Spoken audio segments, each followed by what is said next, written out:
नमस्कार मित्रांनो, चला तर आज आपण पाहणार आहोत शेतकऱ्यांसाठी खूप फायदेशीर अशी एक स्पेशल पेरूची जात पिंक तैवान.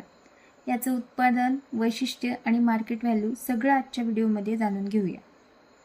तर या वाणाची माहिती अशी आहे की पिंक तैवान पेरू ही एक हायब्रिड वाण आहे जी तैवानमधून आलेली आहे. याची खासियत म्हणजे आतून गुलाबी रंग, गोड चव आणि आकर्षक दिसणं. फळाचं वैशिष्ट्य पाहायला गेलं तर फळ मोठं आणि गोलसर असतं. त्याचं वजन साधारणतः 300 ते 800 ग्रॅम असतं. आतून सुंदर गुलाबी रंग, बिया कमी आणि गर जास्त. चव तर खूप गोड आणि रसाळ असते. याचं लागवडीचं आणि वाढीचं पाहायला गेलं तर ही वाण महाराष्ट्रात चांगली वाढते. लागवडीसाठी उत्तम काळ पाहायचा म्हटलं तर जून, जुलै किंवा फेब्रुवारी. जमीन पाहायला गेलो तर जमीन चांगला निचरा असलेली आणि अंतर अंतर आपण 8x4 पासनं ते 10x10 फूट अंतरावर याची लागवड करू शकतो. नियमित पाणी आणि खत व्यवस्थापन याच्यासाठी खूप महत्त्वाचं आहे.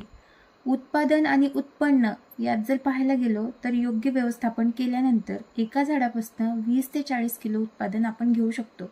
बाजारात जास्त भाव मिळतो.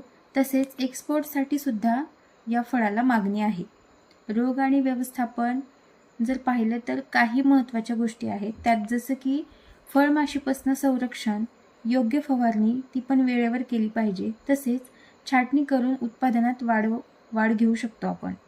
तर मित्रांनो, पिंक तैवान पेरू ही एक हाय प्रॉफिट वाण आहे जी योग्य व्यवस्थापनाने खूप चांगलं उत्पन्न देते. जर तुम्ही नवीन पिकाचा विचार करत असाल तर ही जात नक्की ट्राय करू शकता.